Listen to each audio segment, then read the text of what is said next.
Hello दोस्तों, कैसे हो आप भाई। जहाँ तक मेरा ख्याल है ये सवाल पूछना मेरा गलत है, क्योंकि बाइक टैक्सी राइडर मैं भी हूँ और बाइक टैक्सी राइडर आप भी हैं, और दिल्ली के अंदर चल रही परेशानियों को लेके ये सवाल तो बिल्कुल ही गलत है। आज मेरा मूड आपको ना एक कहानी सुनाने का है।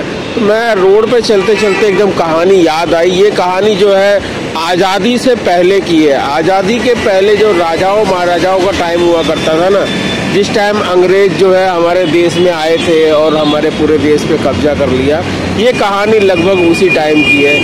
एक राजा हुआ करते थे केसरीवाल, जिनका नाम था केसरीवाल। जी हाँ, ये केसरीवाल राजा जो थे ये ढेलोपुर के राजा थे, और ढेलोपुर के अंदर जो है इन राजा की काफ़ी अच्छी पैठ थी, यानी जनता इनको बहुत प्यार करती थी, क्योंकि जनता को ये सब कुछ जो है पूरी tariके से कोशिश करते थे फ्री के अंदर देने की।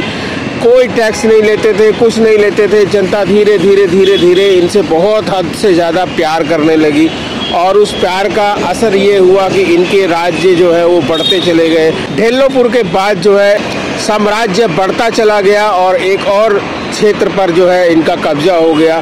दोनों जगह की जनता जो है इनसे बहुत ही खुश थी।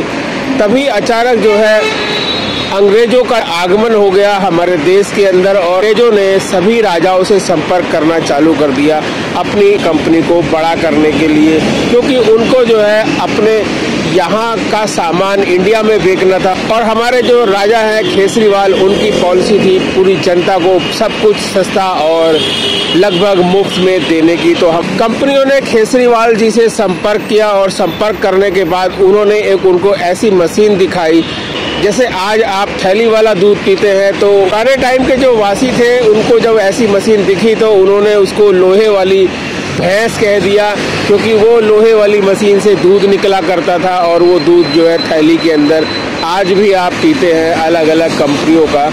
तो हमारे केसरीवाल जी ने जब उनसे संपर्क किया तो अंग्रेजों ने कहा, भाई हमें जो है अपनी ये मशीन फेमस करनी है, हमें दूध बेचना है आपकी इंडिया के अंदर। तो भाई हम ये दूध बेचे कैसे, क्योंकि आपकी इंडिया में घर घर के अंदर भैंस पहले से ही पाली जाती है। तो आप कुछ ऐसा करिए कि हमारी ये मशीनें जो है चल पड़े, हमारा काम चल पड़े, तब हम आपका साथ और देंगे और आपके राज्य को बढ़ाने में आपकी मदद जरूर करेंगे।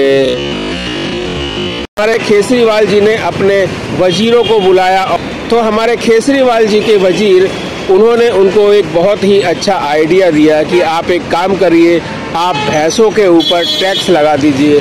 अगर कोई भी भैंस को गाय को खरीदेगा तो उसके ऊपर टैक्स लग जाएगा। लेकिन आप जानते ही हैं हमारे केसरीवाल जी कभी भी जनता के ऊपर बेवजह का टैक्स लगाने के लिए राजी नहीं हो सकते थे। उन्होंने साफ मना कर दिया इसके लिए। केसरीवाल जी के वजीर ने एक और उपाय बताया, आप एक नियम बनाइए जिस नियम के तहत भैंसों को प्रतिबंधित कर दिया जाए, और उस नियम के अंदर आप स्पष्ट कर दीजिएगा कि भैंसों के गोबर की वजह से आम जनता को बहुत दिक्कत हो रही है, आम जनता की सुरक्षा को बहुत खतरा हो रहा है, क्योंकि भैंस जो गोबर करती है वो गोबर इधर उधर फैला रहता है और कोई भी उससे गिर के चोटिल हो सकता है। उनकी सुरक्षा की वजह से हम जो है भैंसों को बैन कर रहे हैं, और ये भैंसें अब दोबारा कोई भी खरीद नहीं सकता है, रोड पर ला नहीं सकता है। अगर कोई रोड पर लाएगा तो आप उसको दंडित करिए।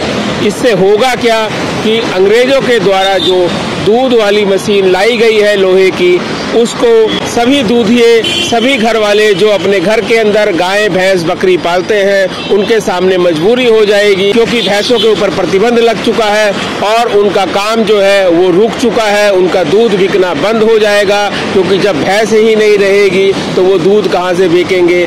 तब अंग्रेजों के द्वारा लाई गई लोहे वाली मशीन जिससे दूध पैदा होता है, यह ऑटोमेटिकली ही बिकने लगेगी, और बिकने की वजह से अंग्रेज जो है वो खुश हो जाएंगे, और हमारी दूसरे राज्यों को बढ़ाने में जो उन्होंने मदद का वादा किया है वो उस मदद में हमारा साथ जरूर देंगे।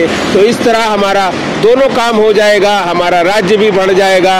और आदेश के अंदर यह कहने से कि यह आदेश जनता की सुरक्षा के लिए दिया गया है, जनता भी इससे नाराज नहीं होगी और हमारा राज्य तो बढ़ेगा ही बढ़ेगा।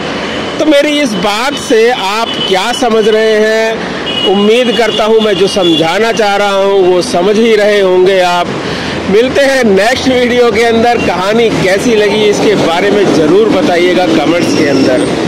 जय हिंद, जय भारत।